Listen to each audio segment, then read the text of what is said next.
Hello everyone, it's Becky here. How are you all doing? First of all, I would like to thank you very much for lovely comments and feedback I received on my latest video, and today I would like to talk to you about books I read in July, but I'm not going to be talking about books regarding Jane Austen because I already made one video about it, and also as I mentioned before, there is supposed to be a festival regarding Jane Austen in September, not August. As I said, I was wrong, so I'm sorry, but I was thinking that I would do some Jane Austen books wrap-up video around that time because I'm also planning to read Mansfield Park and also Persuasion, so I would let you know after that what I think of these books. So today I'm going to be talking about 4 additional books I read on the top of the Jane Austen's books, and I'm very excited because they are really great. So without further ado, let's just do it. So the first book on my list is the book called Felix Ever After, and I must say that this is one of the best books I read this year so far because I enjoy reading it so much, even though the theme of this book is really not the easy one and there are quite a lot of trigger warnings which I will mention in a second. But to the story. So the main character here is Felix, who is a young teenager whose life is really not easy one because except dealing with stuff as ordinary teenagers would, such as, you know, experiencing the first relationship and thinking about where you want to go to college, he is also gay, he is black, and he is trans.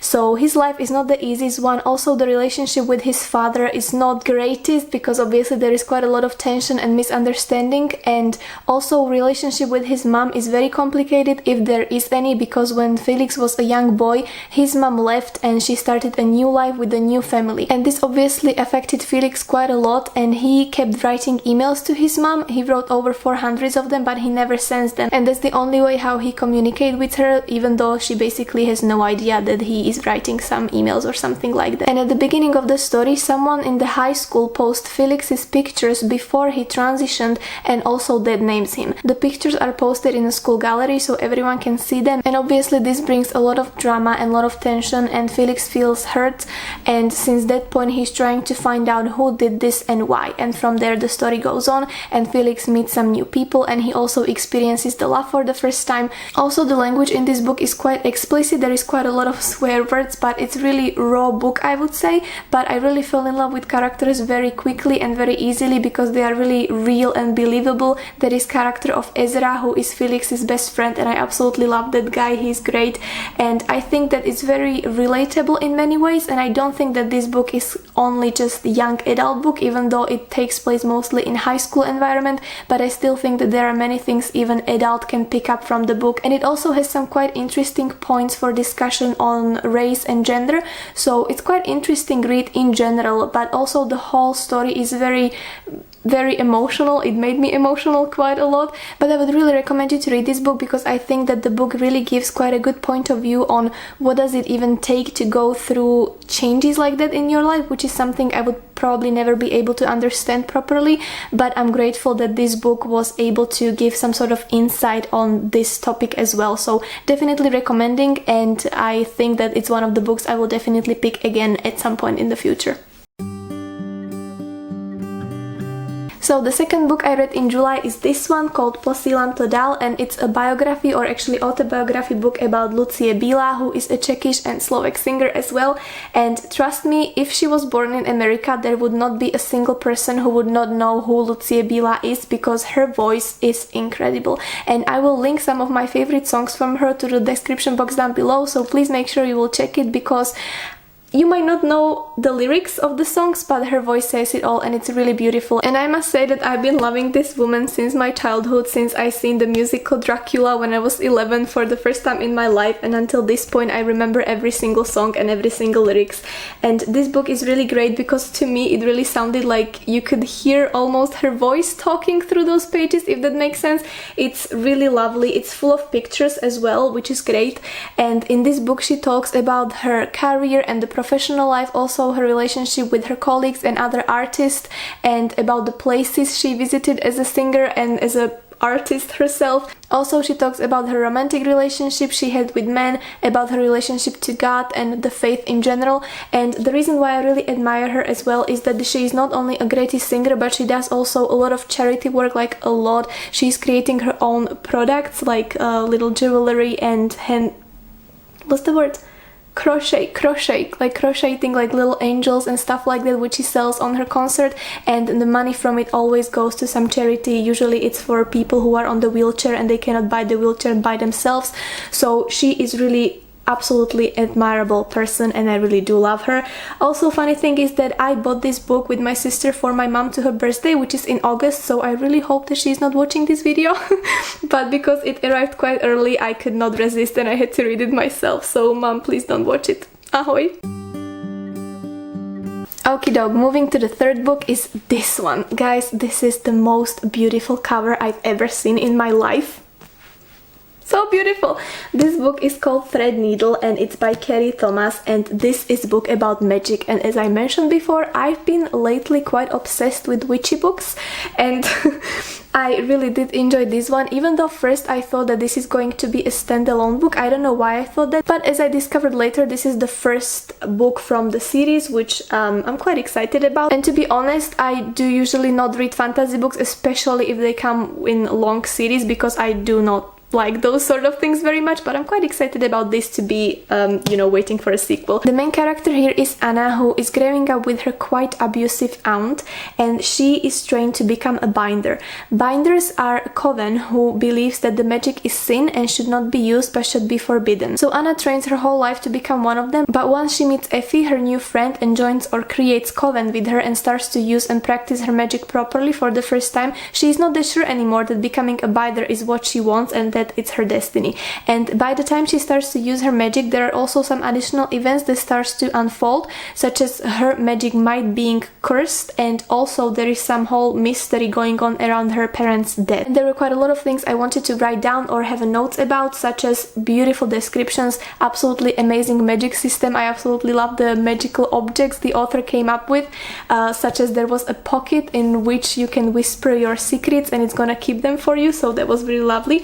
Also, the characters are great, very real, very believable, and there is a character of Attis who you actually do not quite know who or what he is, and I must say it was for the first time after a very long time I might have had a crush on character, which which was quite funny to realize, but yeah, he is a great character. But there is also quite a lot of trigger warnings, such as abuse, bullying or murder. So there are some dark topics as well, but other than that, this book is really something enjoyable, and it's also the thickest book I read this year. It has over, wait, was it like 555 pages, but it wasn't a boring book. Like, it was written in a way that at the beginning already there were many things which I knew that I really want to be resolved at the end, and whenever I would feel like, oh, I'm not sure if I'm gonna continue reading it right now, then I remembered what I still need to figure it out, what is happening and who is who, and that really kept me hooked. So definitely recommend you to read this one if you like to read about magic, potions and spells and covens and magical objects and systems.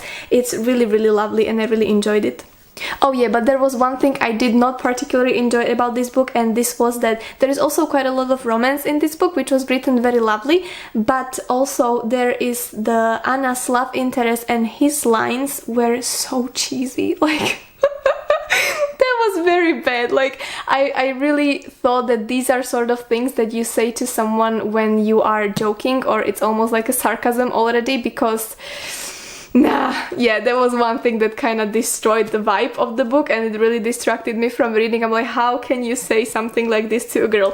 But other than that, great book. If you like magic and potions and spells and all these things, definitely read it.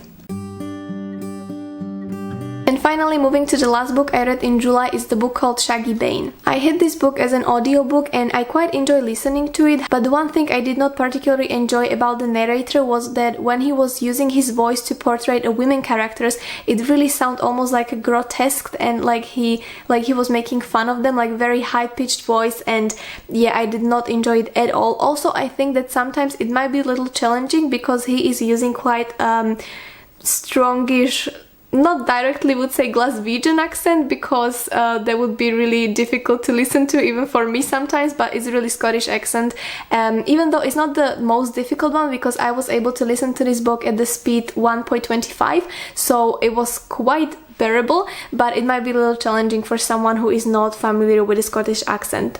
Overall, I really enjoyed listening to this story. It reminded me quite a lot of a film I, Daniel Blake, which is a good Scottish film, and I would highly recommend you to watch it. It tackles on issues as well regarding working class family and all these society and economical issues in Scotland and in Glasgow, even though it's not set in the same time period, but it's something very similar, and it really reminded me the story, you know, being quite similar. But I highly recommend you to watch the film and also listen to this book. It's a story of a working class family living in Glasgow, and it started in 1980s. The main character here is Shuggie, and after his older siblings leaves the house, he is the one who needs to take care of his mother Agnes, who starts to have quite a lot of problems with drinking, and also he lives with father who works as a taxi driver, but he is not the greatest father figure at all. Later on, it's only Shuggie and his mother Agnes, and he needs to deal with quite a lot of difficult stuff, such as trying to find his place in the world, but also taking care of his mom, who is getting more and more involved with problems with drinking. She's also not able to find a job and provide for them, so that's something he also needs to take care of himself. She's also spending time with different men, and it just really affects Shuggie very badly. Themes of this book tackles on sexuality, working class family and social issues, relationships, not only as romantic ones, but also between parents, between siblings, between friends, so it's something very interesting, and also LGBTQ. But it's not the easiest story to listen to or to read about, because even though I really enjoyed it, I think it was written very well and the characters were very vivid and they were very real with the flaws, which is, as I mentioned before, I quite appreciate when they have these things. But there is a lot of trigger warnings to be aware of, such as alcoholism, drugs, rape, also being suicidal, abusive relationships, and all of these things. So the book is not very easy to read. It's really challenging and depressive, but I will still recommend you to read. It also won a book prize in 2020, and this is a debut book from the author, so very admirable. I really enjoyed reading this, but I don't think it's a book I would pick up again because it was just too heavy for my taste. Alright my friends, so those are all the books I read in July, and I think I will slowly wrap up because the sun is hiding from me for some reason and I don't want to be sitting in the dark. But thank you very much for joining me. Also let me know what is the best book you read in July, because I had a case of reading the Threadneedle and I like it so much that I had to push away Lady Suzanne for a while and just focus on reading this book. So I would like to know if there was some book which you like so much that it kept you away from reading Jane Austen July books, for example, if you participated in Readathon. So let me know in the comments. Also, if you read any of these books, that would be interesting to know, and I will see you with another video very soon. Thank you, bye, take care.